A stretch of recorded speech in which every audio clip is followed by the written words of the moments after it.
Hey, this is Josh Barnard back with another episode of Between Two Homes, and I've got my home inspector, Dominic Schriener, with Finishing Touch Home Inspection. So we just want to get right into it today. Welcome. Thanks for coming on. Thanks, Josh. Yeah, no problem. So tell me a little bit about the backstory about how you kind of got into the home inspection field, the game.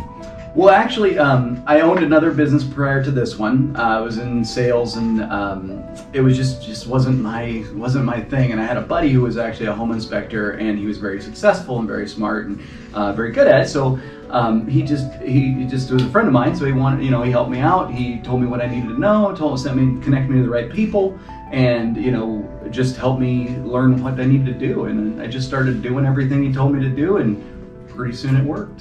So you mean you listened to somebody that had more knowledge than you, and you became successful at what you do? That's exactly it. What a concept! I mean, that's pretty cool. It's actually, there's all the steps of owning a business and running a business and being successful is there's a lot. Mm-hmm. But if you have someone who you can emulate and follow, it's really simple. If you want their success, you just do the things that they told you to do and do the things the way they tell you to do it, and right. It works. Perfect. That seems pretty simple to me. Right. Yeah, exactly. Good. So I got to meet you. It was actually kind of a fluke about 8-9 years ago now at home inspection, and you did such a good job that we've been kind of together doing this for 8 or 9 years now. It's been a while. Yeah. So tell me, what is a home inspection? I know sometimes buyers, they get a confused look when I say home inspection and appraisal. So right. What is a home inspection exactly?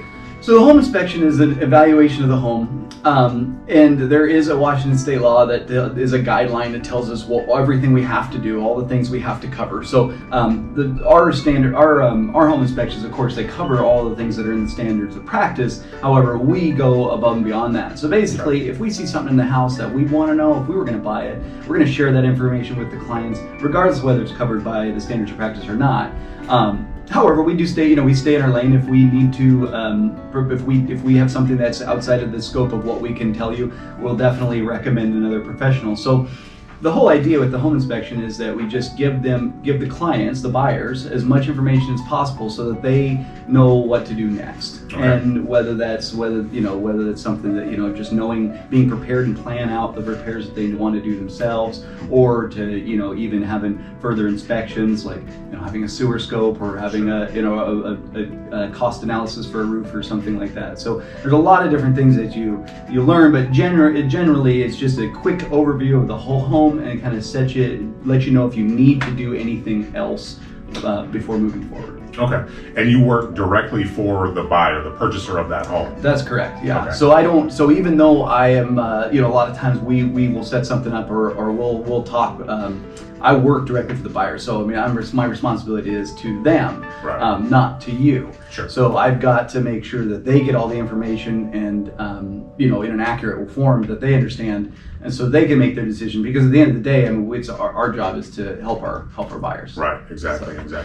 So on an average home inspection, what is the timeline? How long does it normally take you guys? Well, it depends on the house, of course, and the client, and how many questions they have, because we like to give the client lots of opportunity to sit with us and go over everything and ask questions and really understand the information. So it can be anywhere from 2 to 3 hours. Most home inspections, I can usually get through an inspection in under a couple hours, and then a half hour or so talking to the client. So it's usually, most standard homes I schedule for 3 hours, where you get 3 full hours if you need it, but we're usually out of there in a couple, or 2.5 hours maybe. Okay, like perfect. And then what do they take out of the home inspection? Is there something you give them, or what is their long term? Absolutely. So when they leave the home inspection, they'll have my information. I don't hand them anything physically. It's all emailed. Okay. So then we put together the home inspection report, but it's just a simple PDF that they can read and move around and send it from place to place really, really easily. And then that inspection report has all the photos that we take. Okay. It has all the descriptions of all the systems. It has a list of any of the issues that we found. It separates out safety items from major concerns, and like a structural issue or something like that, versus just an outlet that's miswired or something like that. So it gives you all that. And then one thing that we offer to our clients is that we are available to them after the fact. So if it's a week from now or a year from now, if my clients ever have any questions, or somebody you sold a house to 2 years ago, if they are running into a new problem or they want to know how to maintain something we talked about during the home inspection, all they got to do is call us. So we don't just offer them, here's the information, here's your report, see you later. Right. We also offer ongoing support, because owning a home and not knowing what to do, and you're on your own, especially when you deal with a lot. In our past, we have dealt with thousands of first-time buyers. It's really important that they feel like confident in what they're doing, or they're not going to want to move forward. Exactly. Yeah. If they feel like they're completely on their own, they're lost. Sometimes it's just too overwhelming for people. The more information and value you can give, it just keeps that client, and it keeps them in a mindset that is, it's good. Absolutely. Because they get into that house, sometimes it's tough when you don't know what to do. Right. Yeah, for sure. So, what are you looking at cost-wise when somebody calls you and says, "Hey, look, we need a home inspection"? Where's the average cost point for you? So most of the homes that we inspect, most of the standard things, single-family homes that most people are going to buy, are going to be right around the $400 range. Okay. We do, we're very reasonable, and if somebody has a specific need or a specific type of home, or whether it's a condo or a new construction or a multifamily, sure. Some of that stuff's a little bit different. It's not just a standard pricing, but we're very competitive. And again, most homes are going to be right in the $400 range, which is right about what the industry average is right now. Okay, perfect. Being in the Pacific Northwest, what are common items that you really pay attention to that somebody maybe moving from Arizona may not kind of go through? Absolutely. One of the biggest things we have here in the Northwest is, you guessed it, rain. So water intrusion is huge. Surface drainage to water, structural water intrusion, roof leaks, condensation from high humidity and moisture, ventilation, mold. There's so many different moisture-related problems, leading all the way up to wood rot fungus, carpenter ants, termites, things like that. Yeah. So moisture is probably the very biggest thing that if we didn't have moisture, we would eliminate probably half the things that we see in a home inspection in this area. Right, yeah. So when I do deal with a lot of out-of-state clients, I try to give them some. I have a little bit of a knowledge and experience in some of the other regions, so I try to give them some real life comparisons. Like, okay, well, so this is how it was over there, but here's how it is here. Sure. This is what's different. We really want them to be, especially our states, our clients that are moving from another state. We want them to really be prepared for all the extra things we have to look out for here. Kind of get that education a little bit, get them ready for that rain. Exactly. Yeah. So, is there anything within the home inspection that it does not cover? Sure. There's, it's a visual inspection. Keep in mind, when we're doing a home inspection, we're inspecting the home that you don't own yet. So if you own that, if you wanted me to come over to your house and you said, hey, put a hole in that wall and find out what's back there, I'll be, whatever, if that's what you want me to do, we'll do it. But no, it is a visual inspection. So we do use some sophisticated tools and things to try to kind of peel back the layers a bit. But we do have to rely on our knowledge and our experience and our senses, and really be able to put the pieces of the puzzle together and try to figure out what's going on if there is something that is concealed. But again, we can't see what we can't see. We're not Superman. We don't have X-ray vision, but we do use a lot of those clues to help make sure we're getting and finding out the information. But your standard home inspection doesn't include things like a sewer scope. There's some companies that provide them. We also work with a couple other contractors that do provide them. So there's certain things that may be suggested to you at your home inspection that we did this and we found this. Now we want you to go a step further. Sure. Again, it's always the buyer's choice, but we just want to make sure that they know that there are things that we cannot see in a home inspection. Yeah. So that makes sense. That's perfect. Yeah. So next, new construction. Yeah. People are having their house built. It takes 4 months to put this thing up, and before they can move into it, should they have a home inspection?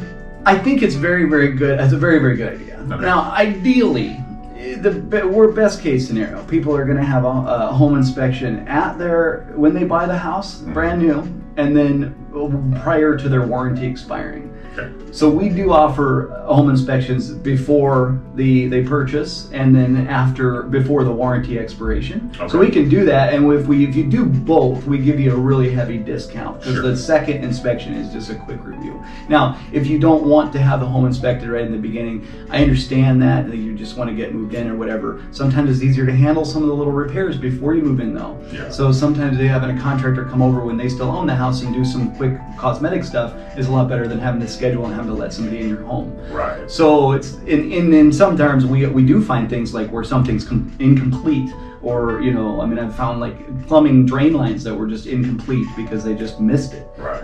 Where you don't want to let that water just dump in your crawl space for a year For or sure. something like that.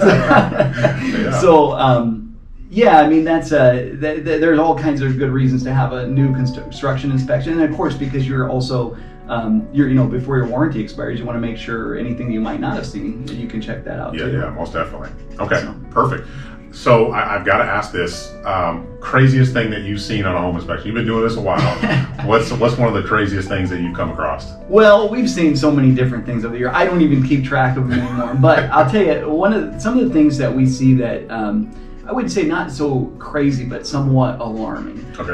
In this market where we're at right now, people are buying. Anybody who has $2 to scrape together, they are trying to buy a home. Yeah. Whether they're buying it to live in, whether they're buying it as an investment or a rental, or they're buying it as a flip. There's so many things happening. So much inventory that's moving as fast as it possibly can, and because of that pace, there's a lot of people in the game who sometimes don't do things quite right. Mm-hmm. So during flips or remodels or even sales, like when people just want to get their house fixed up so they can put it on the market, get top dollar for it.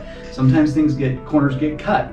So I'll give you an example of something that was quite alarming that I found the other day, or that I didn't find, and that was I got into a home that had a furnace conversion where it had a plastic flue piping for a high efficiency furnace. They were still at a gas water heater though, so they were still using the metal flue piping. Oh. But during their remodel, they went ahead, they put a new roof on the house, and they blocked everything off because they didn't put the piece of the puzzle together, didn't realize they still needed that flue. So when we got to the house, the water heater was just dumping attic space into a wall cavity.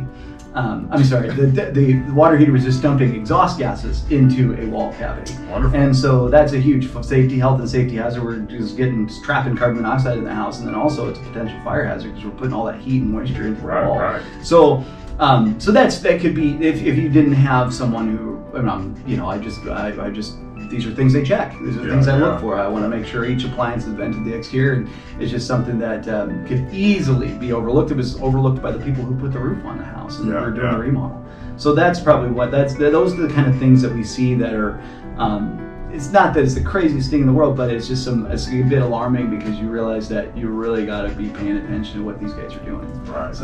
So basically, it's just. We want to get houses sold as quick as possible, especially in this market. Get houses onto the market, but basically, take your time. Make sure that you dot your I's and cross your T's, and make sure everything's done properly. Absolutely. And I think that word pace is pretty important. There's a cadence, there's a way to make sure things go on the market the right way. Absolutely. I think that's huge. Well, and speaking of pace, I think one thing that is happening right now, I think it's really going to become, we're going towards that, and I think it's going to be more and more prevalent moving forward, is having your listings inspected prior to putting on the market is huge. Yeah. Especially if you're a first-time flipper or remodeler, or even if you're getting ready to thinking about selling your home. Where in the past, home inspection was always reactive. We always waited until we had a deal together. We had a mutual acceptance of an offer. But nowadays with this pace, it almost makes more sense sometimes to get that out of the way. You control your environment a little bit better, makes your sales easier. Yeah. So it can work beneficial for the buyer. It can also be beneficial for the seller and the agent to make sure they're not having to jump over so many last minute hurdles. Right. Understandable. That really slows down the transaction and puts everybody, it steps everything back and kind of stops everything, slows everything down until repairs can happen or things like that. And a lot of that stuff could be headed off if it was all up front. Right. So Okay. that's just it's just way a little bit of the way the industry I think is moving. Switching up a little bit. from Well, the while past we're in market. this really fast market, Yeah, for yeah, sure, yeah. with the low inventory and things moving so quick. I mean, Yeah. if you want to know, you got to know now. Yeah, no, for sure. So, well, Dominic, thank you so much for coming on. We really appreciate it. Appreciate the education, the knowledge. And then if there's any questions that you may have regarding home inspections, feel free to leave comments below. Feel free to reach out to me. Do you have a number or email address that you want to leave some people? Absolutely. You can reach me at 253-312-2534. That is my personal cell phone number. So you can text me, call me, check my schedule, check our pricing, whatever it is that you need right there. And you can also email me at ftinspector@gmail.com. Perfect. So thanks again. And if there's any questions or anything, feel free to leave comments below. We'll see you next time. Perfect. Thanks, Josh. Yeah.